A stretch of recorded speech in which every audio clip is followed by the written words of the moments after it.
bienvenue à la maison. Nous sommes réjouis de vous partager le message de notre dernière célébration au travers de ce podcast. Bonne écoute!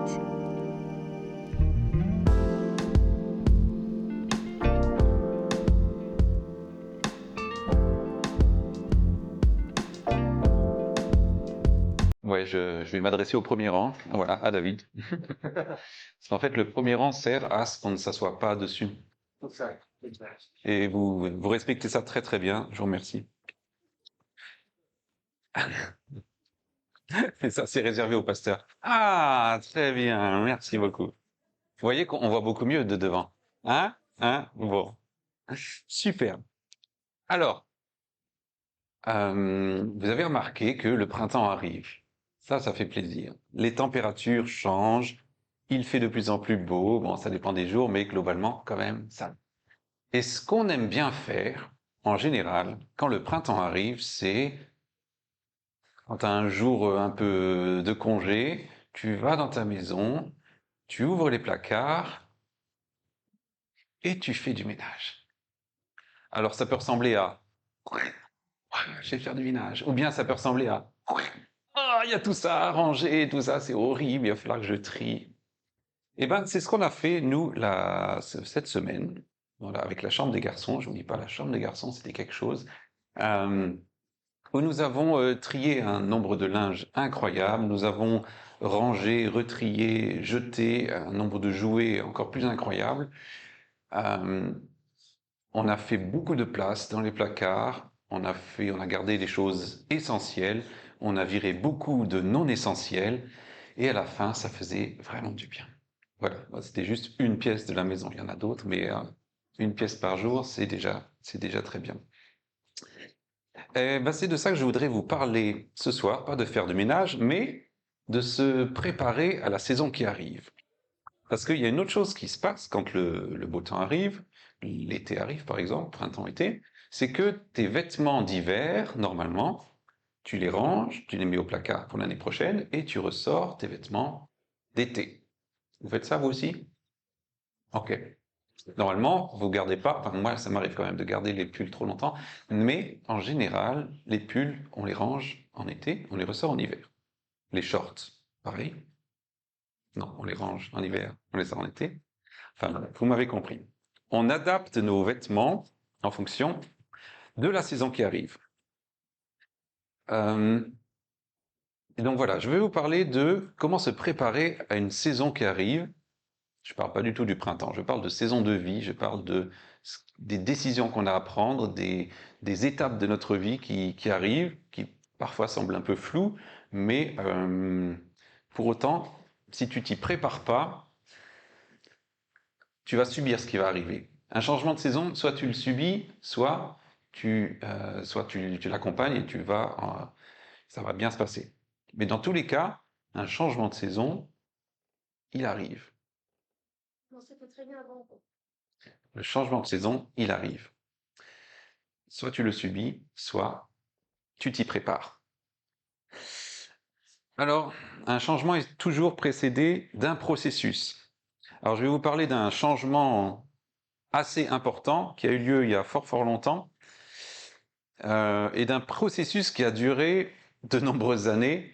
C'est l'histoire de Noé. Alors, Noé, Dieu lui a dit, prépare un grand bateau juste dans un endroit où il n'y a pas du tout d'eau. Et puis un jour, l'eau va venir.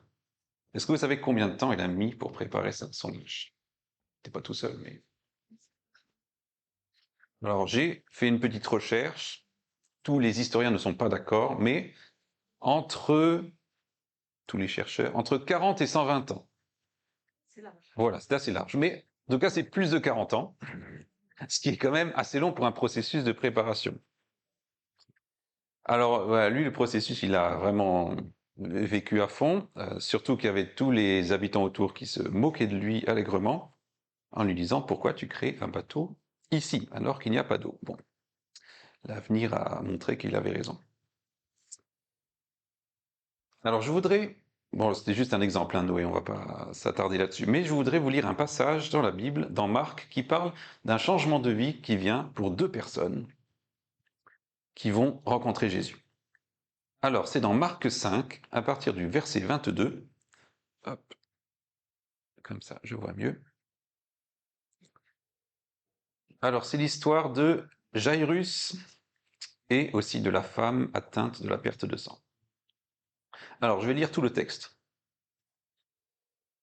Marc 5, 22. Alors vint un des chefs de la synagogue, nommé Jairus, qui, ayant aperçu Jésus, se jeta à ses pieds et lui adressa cette instante prière. « Ma petite va mourir, viens, impose-lui les mains afin qu'elle guérisse et qu'elle vive. » Jésus s'en alla avec lui, et une grande foule le suivait et le pressait. Or, il y avait une femme atteinte d'une perte de sang depuis 12 ans. Elle avait beaucoup souffert entre les mains de plusieurs médecins et avait dépensé tout ce qu'elle possédait, et elle n'avait éprouvé aucun soulagement, mais était allée plutôt en empirant.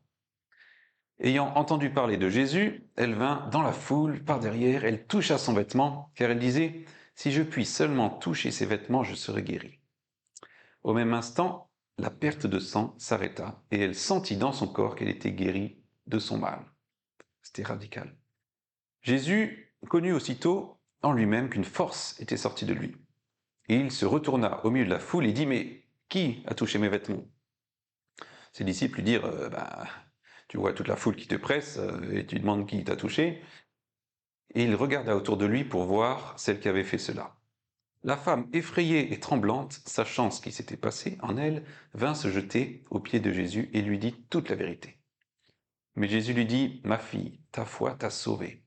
Va en paix et sois guérie de ton mal. » Comme il parlait encore, survinrent de chez le chef de la synagogue des gens qui lui dirent « Ta fille est morte. Pourquoi importuner davantage le maître ?» Mais Jésus, sans tenir compte de ces paroles, dit au chef de la synagogue « Ne crains pas, crois seulement. » Et il ne permit à personne de l'accompagner, si ce n'est à Pierre, à Jacques et à Jean, le frère de Jacques. Ils arrivèrent à la maison du chef de la synagogue, où Jésus vit une foule bruyante et des gens qui pleuraient et qui poussaient de grands cris. Il entra et leur dit « Mais pourquoi faites-vous tout ce bruit? Pourquoi pleurez-vous? L'enfant n'est pas morte, elle dort. » Ils se moquaient de lui. Alors, ayant fait sortir tout le monde, il prit avec lui le père et la mère de l'enfant et ceux qui l'avaient accompagné, et il entra où était l'enfant. Il la saisit par la main et lui dit « Talitha koumi », ce qui signifie « Jeune fille, lève-toi, je te le dis ». Aussitôt, la jeune fille se leva et se mit à marcher, car elle avait 12 ans, et ils furent tous dans un grand étonnement. Tu m'étonnes. Alors voilà, un passage où on voit deux destins croisés qui se passent alors que Jésus est là, que Jésus est en train de marcher au milieu de la foule, deux personnes très très différentes qui viennent faire appel à Jésus. Donc il y a Jairus, le chef de la synagogue, donc quelqu'un assez haut placé, assez en vue. Tout le monde le connaissait.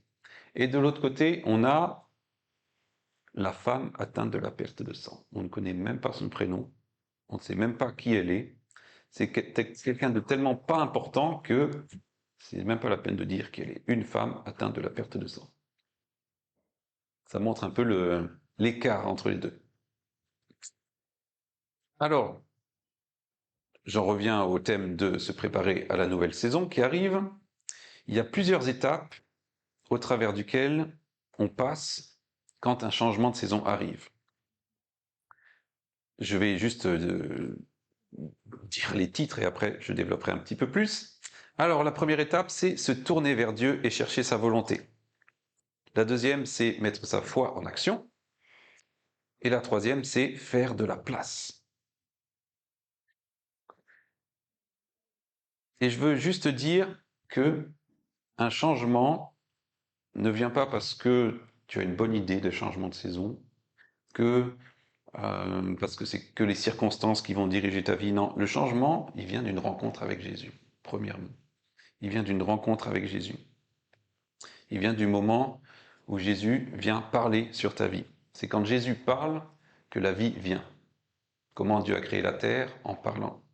Comment Jésus il a ressuscité cette jeune fille en disant quelque chose. Donc la voix de Jésus dans ta vie, c'est elle qui va amener la vie.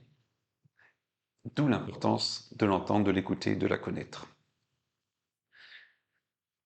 Alors, se tourner vers Dieu, chercher sa volonté. La volonté de Dieu, souvent, on la voit comme une espèce d'autoroute sur laquelle il faut courir, aller tout droit, et que la volonté de Dieu est toujours très facile à comprendre et très facile à suivre. Pas du tout. La vie avec Dieu, ça ressemble plutôt à un espèce de chemin où on va un peu par là, Jésus est là. On va un peu de l'autre côté, Jésus est là aussi. On prend une autre décision, Jésus est là. Ça ressemble plus à une pelote de laine, à un truc qui va dans tous les sens, et Jésus est là à chaque fois. Alors ne vous inquiétez pas si vous avez des fois l'impression que votre vie, au niveau de vos décisions, ça ressemble à rien. Jésus est là, et ça n'empêche pas de faire sa volonté dans votre vie. C'est une bonne nouvelle? C'est une très bonne nouvelle. Alors, un verset qui nous parle de la volonté de Dieu, on le trouve dans Romains 12.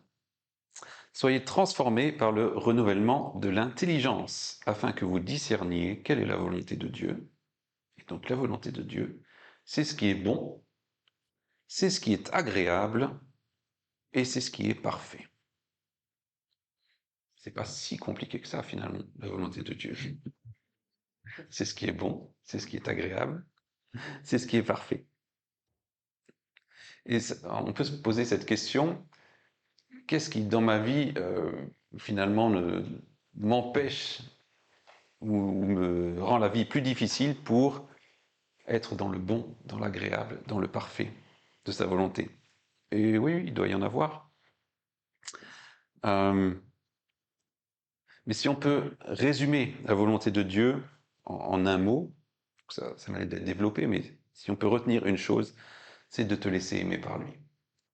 Que tu te laisses aimer par Dieu. Et plus tu vas te laisser aimer par lui, plus ta vie va être transformée, plus tu vas l'aimer à ton tour, plus tu vas le connaître. Se tourner vers Dieu et chercher sa volonté, c'est se laisser aimer par lui. Euh,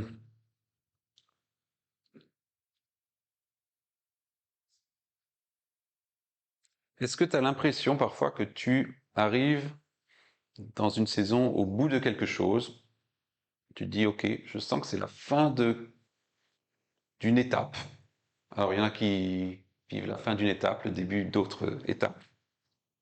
Alors pour Anto, c'est très très concret, mais des fois, on a un peu ce feeling et on n'arrive pas trop à poser des mots dessus.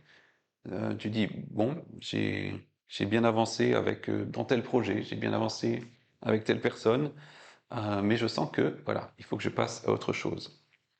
Retourne dans le lieu secret avec Jésus pour le laisser parler sur toi et qu'il puisse prononcer des paroles de vie qui vont t'éclairer le chemin.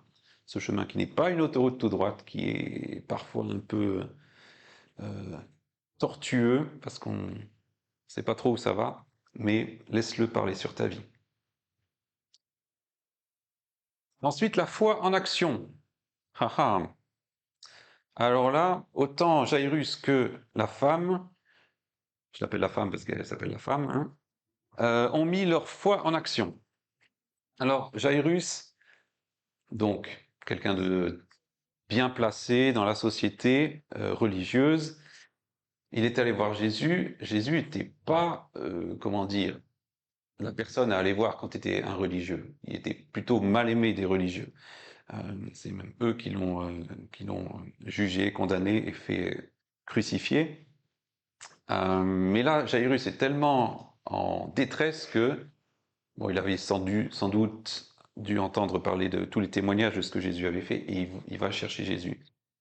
Et il va pas le voir en secret, il va le voir en plein milieu de tout le monde. Ce qui veut dire que tout le monde va voir, parce qu'ils étaient habillés spécialement quand même, tout le monde va voir ce bonhomme, Jairus, habillé avec son déguisement, au milieu de tout le monde, et tout le monde a pu le voir, mais Jairus était tellement au bout de sa vie, au bout de la vie de sa fille, qu'il fallait qu'il fasse quelque chose.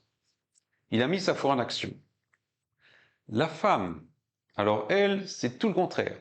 On ne connaît pas son nom, on ne veut pas la voir, puisque la perte de sang était considérée comme quelque chose d'impur, et tout ce qui est impur doit être très loin de tout le monde. Il fallait même pas qu'on la voie, il fallait qu'elle soit loin de tout ce qu'on ne pense pas à elle. Et on pensait tellement pas à elle qu'on ne sait même pas comment elle s'appelle. Et elle, elle vient au milieu de la foule, c'est-à-dire que elle se faufile, elle touche des gens, et ça, il fallait surtout pas qu'elle touche des gens, parce que ça rendait impurs les autres dans leur croyance. Elle touche des gens et elle va venir toucher Jésus. Alors là, il se passe un effet spécial, puisque quelque chose est sorti de moi, alors qu'il était touché par tout le monde. Quelque chose est sorti de moi. Ben, la guérison est passée du vêtement de Jésus jusqu'à cette femme qui a été guérie immédiatement. Vous imaginez, pendant 12 ans, elle avait souffert, et là, elle a senti dans son corps que c'est terminé. Voilà, pour un miracle, c'est quand même pas mal. Donc cette femme a dû briser un tabou, Jairus a dû briser des règles, ils ont mis leur foi en action. Parfois, tu vas devoir prendre des décisions qui vont pas aller dans le sens de la bienséance, qui vont pas aller dans le sens de ce qu'il faudrait faire. Et pourtant, ça va être par là le chemin dans lequel le Seigneur va t'amener. Pour que le changement intervienne, Dieu ne fait pas tout. Dieu fait avec nous. Dieu fait avec nous. Il a besoin que ta foi soit mise en action. Il y a besoin d'audace. Jairus a eu beaucoup d'audace, la femme aussi. Ça vous est déjà arrivé de dire « Oh, moi j'attends que Dieu fasse les choses ». Des fois, il fait sans nous. Souvent, il fait avec nous. Donc, c'est important de ne pas prendre l'excuse que Dieu va faire quelque chose, alors que c'est à toi de prendre la décision, en fait, finalement.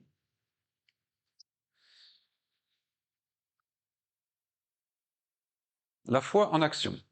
Et enfin, faire de la place, comme dans nos placards tout à l'heure. Pour que le nouveau arrive, il faut un peu pousser ce qui est ancien. Alors, je ne suis pas en train de dire que l'ancien n'est pas bon, je dis que l'ancien prend la place de ce qui pourrait être nouveau. Et tu peux rester toute ta vie dans de l'ancien, je mets bien entre guillemets, hein, et du coup cet ancien va empêcher le nouveau de venir prendre sa place dans ta vie.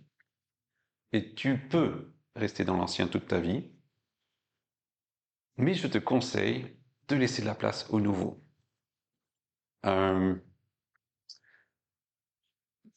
J'aurais pu choisir, je vais le dire comme ça, de rester célibataire toute ma vie, garder l'ancien, moi, ma vie tout seul. J'ai laissé la place au nouveau, enfin à la nouvelle, et c'est ce qui fait que ma vie ressemble à ça aujourd'hui, parce que j'ai fait de la place. Alors là, pour le coup, c'était dans mes pensées, dans mes décisions, je laisse de la place pour que quelqu'un vienne dans ma vie, que on forme un couple ensemble, qu'on crée une famille. Mais il a fallu un moment décider que, voilà, l'ancien, c'est bien, ça fait presque un slogan, euh, mais le nouveau, c'est mieux. Ça rime pas, c'est dommage. Ah là là. Alors je parle au niveau des décisions, mais moi je voudrais focaliser un peu sur le temps. Le temps, ça nous est tous arrivé de dire je peux pas faire ça, j'ai pas le temps. Alors le temps, tu l'as, mais tu choisis de l'utiliser d'une manière ou d'une autre. Alors en effet, nous avons tous des vies de ministres assez remplies, ce qui est normal, hein, on est des gens qui aiment être actifs dans tout un tas de choses, on a des actualités qui sont plus prenantes que d'autres, mais moi je voudrais poser la question, qu'est-ce qui dans ton temps prend la place de la nouvelle saison qui pourrait arriver, du nouveau qui vient? Qu'est-ce qui dans ton temps, quelque part, te vole du temps, de la manière dont tu l'utilises? Une chose que tu as l'habitude de faire et qui te prend du temps. Une activité que tu fais, qui peut-être est bien, hein, je ne condamne pas, mais qui te prend ton temps, qui te prend justement le temps de ce que la nouvelle chose arrive. Euh, Quand on parle de faire de la place, on parle aussi de nos croyances. Moi, je ne crois pas que je vais réussir dans ce projet. Ça te prend la place. Et du coup, tu n'iras jamais dans ce projet parce que la place est prise par cette croyance qui dit, moi, j'y arriverai pas. Nos croyances peuvent être très limitantes et prendre beaucoup de place. Et ça peut être bon de voir avec Jésus. Qu'est-ce que toi, tu penses de ma croyance? Est-ce qu'elle prend un peu beaucoup de place et empêche le nouveau d'arriver? C'est important de choisir ses priorités, au niveau des croyances, au niveau du temps. Euh, Ah oui, une autre question. Est-ce qu'il y a aujourd'hui des engagements dans lesquels tu es qui t'empêchent de prendre de nouveaux engagements? Puisque notre temps n'est pas élastique, malheureusement. Les journées ne font malheureusement que 24 heures. Les semaines ne font malheureusement que 7 jours. Parfois, j'aimerais que ça en fasse plus. Mais bon, c'est comme ça. Est-ce qu'il y a des engagements que tu as qui t'empêchent, par exemple, de prendre de nouveaux engagements dans lesquels tu devrais rentrer, que tu sens que tu devrais rentrer dans ces nouveaux engagements? Donc je pose des questions, je jette les questions, vous récupérez celles que vous voulez et vous jetez les autres. Ou vous les donnez à quelqu'un si vous sentez qu'il est concerné. Moi, j'aime la manière dont Jésus a fait de la place. Alors, c'était pas au niveau de son temps, mais c'était au niveau de l'entourage. Quand Jésus, alors je vais juste le relire, quand Jésus rentre chez Jairus, vers la jeune fille qui est morte, slash qui dort, euh, qu'est-ce qu'il fait? Il commence par faire sortir tout le monde. Il fait de la place. Alors, il fait sortir tous les moqueurs, tous ceux qui disent bah, jamais ça n'arrivera. Enfin bon, il faut pas exagérer non plus. Elle est décédée, donc il fait sortir tout le monde. Il fait de la place. Il garde ceux qui ont la foi, les parents, et puis Jacques, Pierre, Jacques et Jean. Les personnes qui, alors je sais pas si Pierre, Jacques et Jean avaient beaucoup de foi, mais en tout cas, ils n'étaient pas des, ils étaient pas des éléments trop perturbateurs puisque Jésus les a gardés. Mais en tout cas, il a gardé autour que les personnes qui amenaient une atmosphère de paix. Oui, eh ben, c'est pas dit.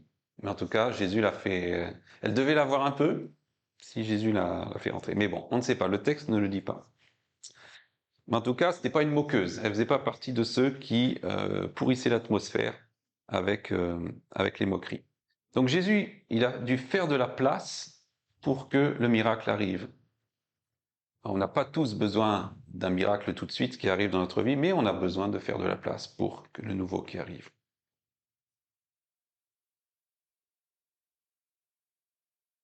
Et avant de conclure, je vais juste refaire un peu notre témoignage personnel, je dis notre, celui de Camille et moi, pour que vous puissiez voir là où on a fait de la place et là où c'était nécessaire d'en faire afin que la nouvelle étape arrive.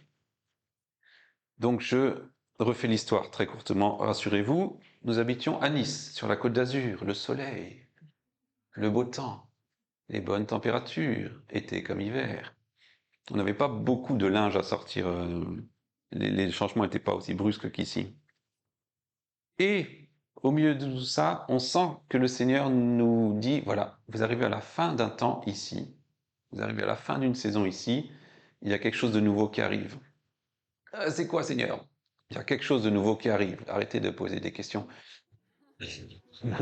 Oui, mais on aimerait bien savoir pour pouvoir s'y préparer. Eh bien, il nous a fallu euh, plus d'un an et demi de préparation. C'est moins que 40 ans pour Noé quand même, heureusement. Mais en tout cas, il nous a fallu plusieurs mois, un an et demi de préparation pour préparer de manière le plus sage possible aussi la suite qui arrivait, le nouveau qui arrivait. Donc la suite, c'était de quitter la Côte d'Azur et de partir au Canada. On ne savait pas quelle était l'étape suivante. Euh, Préparer, faire de la place pour le nouveau qui arrive, ça veut pas dire tout lâcher, tout laisser tomber et puis faire n'importe quoi. La sagesse, c'est bien aussi. Je jette ça aussi. Attrapez-le. Euh, Mais il a fallu qu'on prépare cette nouvelle saison. C'était une école de ministère qu'on a fait au Canada. Et on a dû préparer donc nous-mêmes, on a dû préparer notre entourage, on a dû préparer nos affaires, on a dû préparer nos finances, on a préparé plein de trucs pour faire en sorte que cette nouvelle saison puisse arriver, tout simplement. Que le projet puisse vraiment se passer. Et c'est une fois à Toronto que le Seigneur nous a dit, là, vous êtes dans le temps de transition, la suite, ce sera à Toulouse. Et là, vous êtes content parce qu'on est venu à Toulouse? Ah, bon, eh ben ça va. Merci. C'était au fur et à mesure du chemin, au fur et à mesure qu'on avançait, que le Seigneur nous a illuminé la suite pour venir finalement jusqu'ici. Et pour être avec vous aussi pour ce soir, enfin, pour, pour l'église que nous avons bâtie ici ensemble. Faites de la place. Faites de la place. Peut-être vous savez pas exactement où faire de la place, mais moi ce que je vous propose, c'est qu'on prie ensemble ce soir. Et afin que aucun esprit d'endormissement ne vienne, je vous invite tous à vous lever.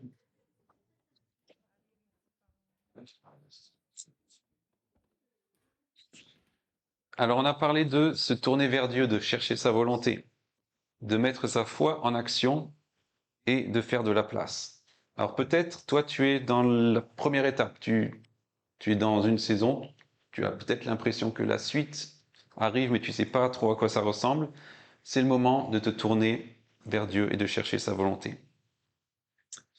Peut-être tu sais déjà qu'est-ce que ça va être la suite, et donc c'est peut-être le moment de mettre ta foi en action, de faire des actes concrets, vraiment des actes de faire appel à de l'audace à l'intérieur de nous. On se rend pas compte, mais on a de l'audace des fois, et c'est en se mettant en action qu'on la voit arriver. Et enfin, c'est peut-être pour toi le moment de faire de la place. Dans ton emploi du temps, dans la manière dont tu utilises ton temps, dans tes engagements. Mais Seigneur Jésus, je prie que maintenant tu illumines nos cœurs, chacun, peu importe l'étape où on en est. On en est peut-être au début, on est peut-être au milieu, on est peut-être en plein dedans. Peut-être on ne sait pas ce qui va arriver, peut-être on a une idée. En tout cas, Seigneur, viens illuminer nos cœurs, viens nous parler. On a besoin de cette rencontre avec toi, de cette parole de vie qui va venir pour nous éclairer, pour illuminer notre chemin. Merci Jésus, parce que c'est toi qui nous a précédés sur ce chemin. C'est toi qui es devant nous, c'est toi qui traces le chemin. Et Seigneur, c'est ce chemin qu'on veut suivre.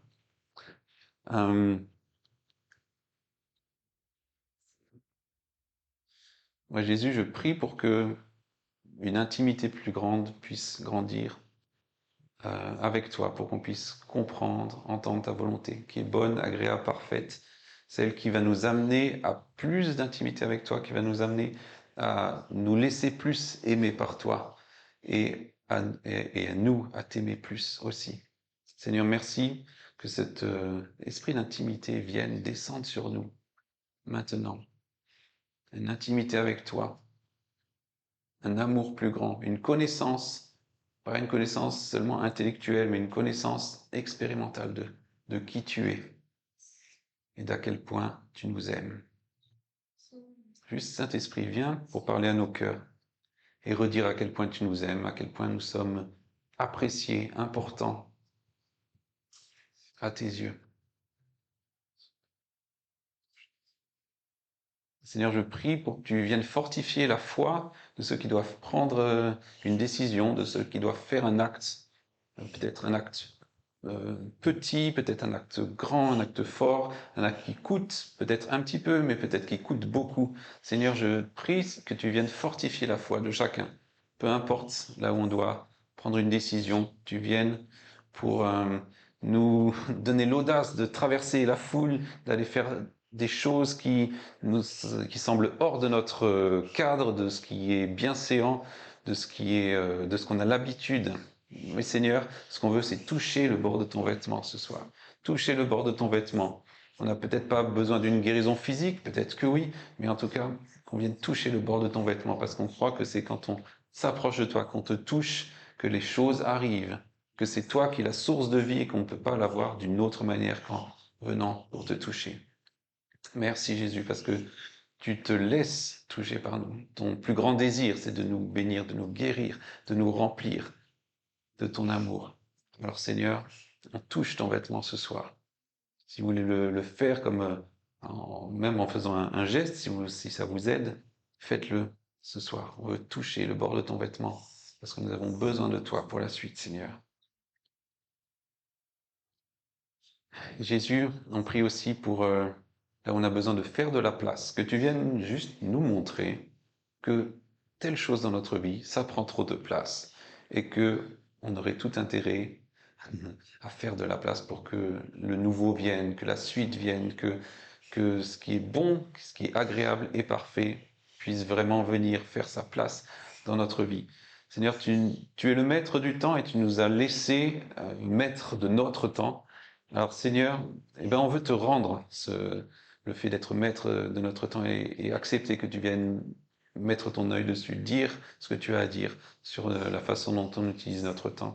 Seigneur, on déclare que le temps est à toi et plus précisément que notre temps est à toi, Seigneur.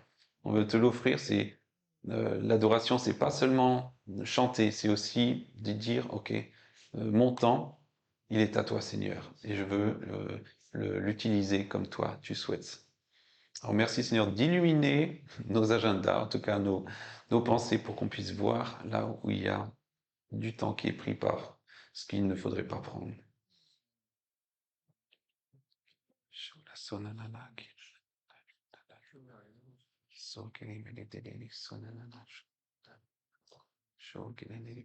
Juste pendant ce temps, laissez le Seigneur vous parler, vous montrer des images, vous mettre une pensée, faire remonter une pensée. Il est tellement intéressé par qui nous sommes, par notre emploi du temps, par nos décisions. Il est tellement intéressé par nous parce qu'il nous aime. C'est juste par amour. C'est juste par amour tout ça. Il n'y a pas d'autre raison que son amour. Et nous, c'est juste par amour qu'on veut lui donner qui nous sommes, lui donner nos décisions, lui donner notre temps, lui donner faire ses actes de foi. C'est juste par amour. Saint-Esprit, on appelle plus de ta présence. On peut juste finir ce temps en ouvrant nos mains et en accueillant plus de la présence du Saint-Esprit. Nous t'accueillons, nous t'accueillons. Si vous voulez parler en langue, juste faire monter une prière, allez-y maintenant. Saint-Esprit, descends.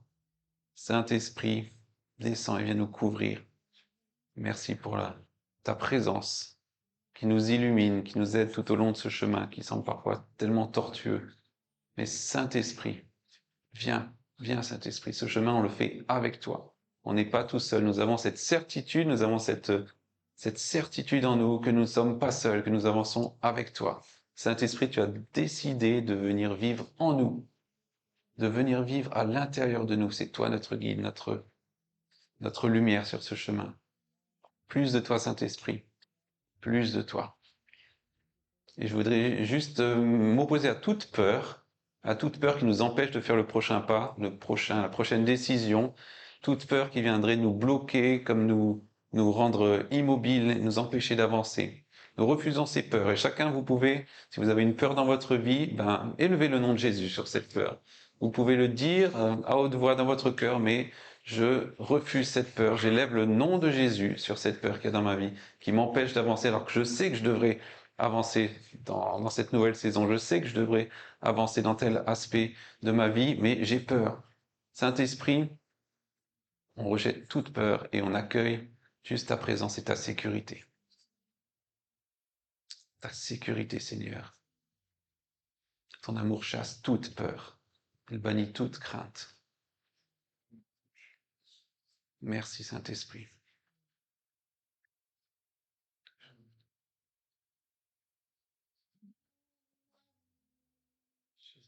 Ta puissance, ta présence dans ma vie. Ton cœur, Ta puissance, ta présence dans ma vie. Et je veux t'adorer de tout mon cœur. Et je veux t'adorer de toute ma force.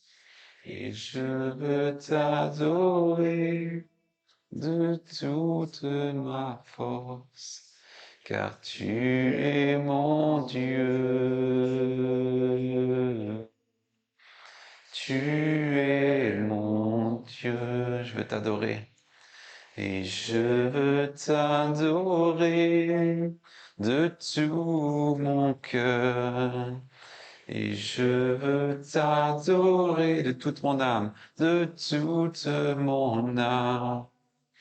Et je veux de toute ma force, de toute ma force, car tu es mon Dieu. Tu es mon Dieu, car tu es mon Dieu. Tu es mon Dieu. Oui, Seigneur, on veut juste t'adorer. Finir ce temps en t'adorant, en te disant qu'on te donne nos vies, on te donne qui nous sommes, on te donne nos chemins, on te donne nos décisions, on te donne notre temps. Un des plus grands actes d'adoration, c'est de donner qui nous sommes. Et c'est ce que nous faisons ce soir. Jésus, tu en es tellement digne.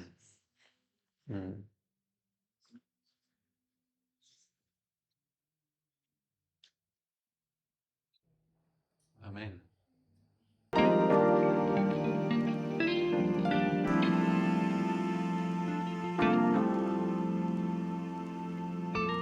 Merci de nous avoir écoutés.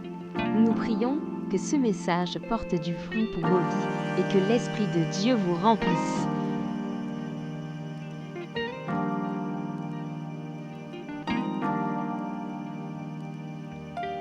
Si vous souhaitez participer à l'une de nos activités au Lexington Café, dans les maisons ou à nos célébrations du dimanche soir, n'hésitez pas à nous contacter sur égliselamaison.fr ou via les réseaux sociaux. À bientôt, à la maison!